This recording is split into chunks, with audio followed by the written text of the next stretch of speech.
Salut, bienvenue pour cette deuxième journée de l'Euro 2020. Aujourd'hui, 3 matchs au programme, mais je vais m'intéresser qu'à la grosse affiche de la soirée qui est le match entre la Belgique et la Russie. Juste avant de vous faire mon analyse d'avant-match, je vous rappelle que je propose des pronostics sur YouTube pendant toute la durée de l'Euro. Donc pensez à activer la cloche de notification lorsque vous êtes abonné afin d'être sûr de ne pas rater mes vidéos, car très souvent je vais les poster quelques heures avant le match. Pour célébrer cet Euro, j'ai décidé de vous offrir l'accès à mon programme de Tipster Foot de manière entièrement gratuite pendant toute la durée de l'Euro. Donc ça veut dire encore plus de pronostics, et pour rejoindre le groupe c'est très simple, vous trouverez un lien en toute fin de vidéo, et si le lien ne fonctionne pas de panique, vous en avez un également dans la description juste en dessous de la vidéo.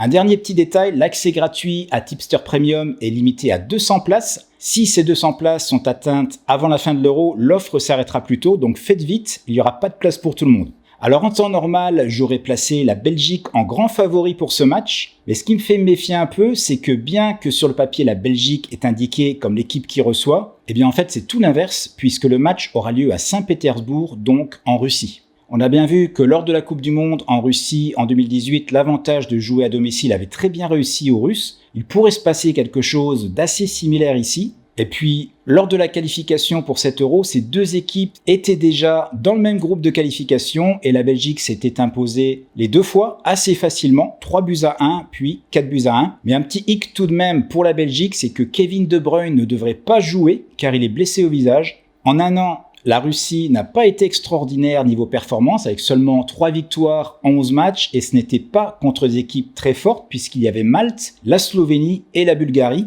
Pour revenir à la Belgique, elle a une équipe incroyable depuis quelques années, mais n'a toujours pas remporté de trophée, et c'est peut-être déjà la dernière occasion pour le faire.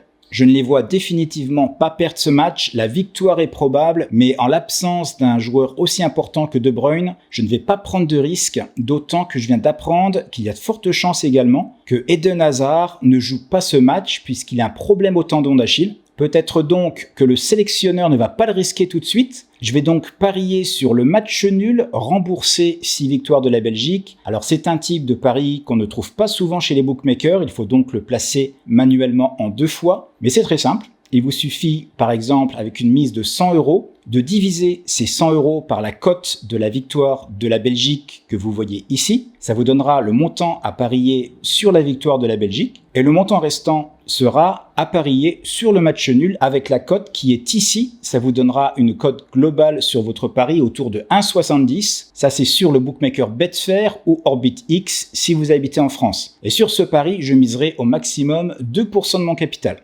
Alors dites-moi en commentaire quel est votre pronostic pour ce match ou même sur les 2 autres matchs de la journée, je vous répondrai et vous donnerai mon avis. Et puis je vous rappelle également que l'accès au programme Tipster Premium est toujours gratuit à l'heure actuelle, mais il n'y avait que 200 places de disponibles lorsque j'ai lancé l'opération hier. Une trentaine de personnes ont rejoint le programme ces dernières 24 heures, donc n'attendez pas trop si vous souhaitez en profiter.